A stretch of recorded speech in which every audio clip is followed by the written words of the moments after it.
Hello there, Midjourney makers. In this tutorial, I'm going to show you how to create consistent illustration book characters in Midjourney. In one of my previous tutorials, I already created the Little Witch character, and while there's nothing wrong with it, it seemed like it was a little too flat and lacked detail. So I decided to continue experimenting with the Midjourney prompt. And in this tutorial, I'm going to show you a new prompt that I've developed that produces much better results. Now, before we get started, I'm going to ask you guys for a small favor. This year, I'm building a community for Midjourney art makers. This is where you can share your Midjourney prompt ideas, meet other makers of things, and enjoy your community away from traditional social media. Now, the link for Ghost Together is in the description of this video. Okay, guys, I'm going to get started by typing /imagine. And the first thing we're going to do is describe our character. So here I'm going to create a little witch character. You can also replace a witch with anything you want. Mouse, wolf, frog, you get the idea. So here, the next thing you want to do is kind of important because it's going to create multiple characters on the same image. So I'm going to type multiple poses and expressions. Now, to make it even better, you might want to type character sheet. Character sheets are usually made by illustration bookmakers. Now we're going to type children's book illustration style. Now you might want to add the cute keyword, which works well for children's books. And so this is quite generic so far. But at this point, you might want to start describing in more detail your character. So here I have purple shoes, purple hat with the stars. You want to be as descriptive and detailed as possible here. So I'm going to say purple hooded dress. Purple clothes is a more or less general description. Long black hair. And this is the part that's going to be different from my previous tutorial. So here we got our detailed description. Now, we're going to diverge from a flat color by suggesting 3 dimensions. So you're going to type 3D character. But it's also important to also add to this light and shadow. And the third part to this is maximum texture detail. Now, all of this is going to create a much higher quality character. Here, I'm also going to add a white background just for the utility of cropping out the character and full color. So with this Midjourney prompt typed, I'm going to go ahead and hit enter. Now, this is going to generate 4 different maps of our consistent character, more or less consistent, that is, because remember, we can't always expect perfect results. Now, at this point, you don't have to accept the first generated image. If you need more examples of consistent characters, it's a good idea to repeat this prompt several times until you see the character that's consistent with your vision. So I think this first character here turned out really good. So I'm going to go ahead and upscale the first result. So now that you have your character, go ahead and right click on the image and go to copy image. Now I'm going to minimize my Midjourney and open up Photoshop or similar editor. Now go ahead and start a new file and create it and paste that image into that file. Here, I'm also going to use the magic wand tool to make sure that the background is white. So now what you want to do is make a selection around the character. It doesn't have to be perfect, and just make sure to crop it out right around the character.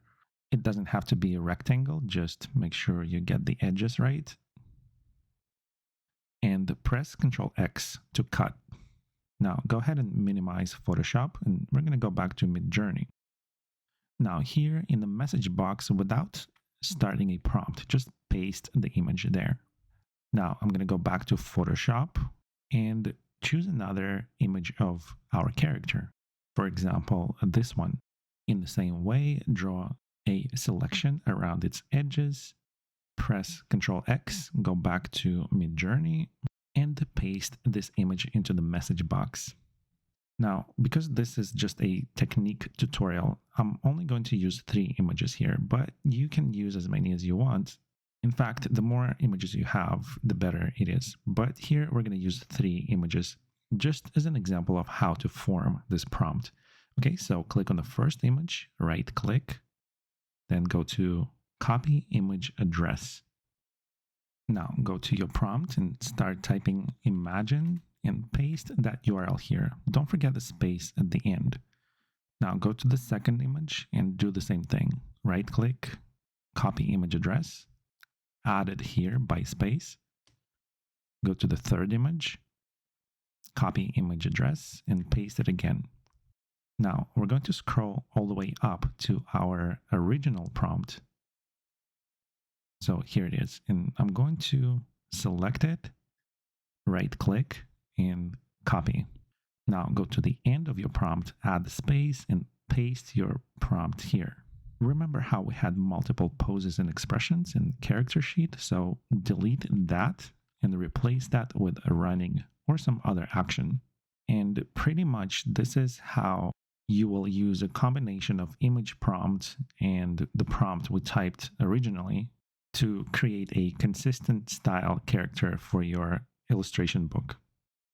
So here's the example result of my prompt. And as you can see, the little witch is running. Now, of course, there's going to be slight differences in each image, and you'll probably never get it 100% consistent, at least in Midjourney v4. Version 4 is the current version of Midjourney, but it's the closest you can get. So here I'm going to repeat the same prompt. I'm going to copy this image prompt again, and I'm going to type imagine, paste the prompt, and here I'm going to replace running with, let's say, standing sideways. And so I'm going to wait for this prompt to be generated. And as long as you include exactly the same detail, in other words, once you create your original prompt with the original description of your character, you cannot change it again other than the action itself. That's why it's important to work a lot more on details first. And so here, as you can see, more or less the same exact character is standing sideways. I found that it was a bit challenging to come up with different actions. So I have standing still, sideways, and running. The only other one I've tried is falling. And so here's the example of falling being generated.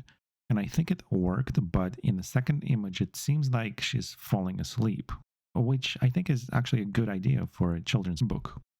You can also generate additional resources for your children's book. Here, I'm going to go ahead and type imagine tree, multiple trees, sheet, children's illustration book style.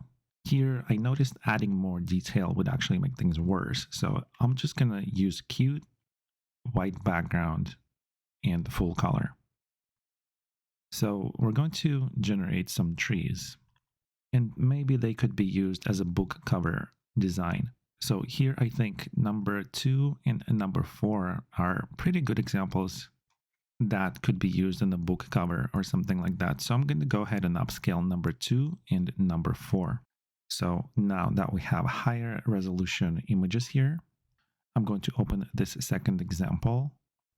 Now it even generated some type of woodland creatures. So I'm going to copy this image and go back to my Photoshop, paste the image, and I'm going to upscale it here, move it around on the screen, and remove the text. Now, if you want to make children's books with Midjourney art, basically what you want to do is generate these additional assets and put them together with your main character. Of course, this might take hours of generating and regenerating characters and assets, but it's not so bad considering we created all this in under 10 minutes. So guys, if you want to help me build our Midjourney community even bigger, you can go to the link in the description of this video. There's no catch. It's basically just a community for sharing Midjourney prompts, meet other makers of things, and stay away from traditional social media.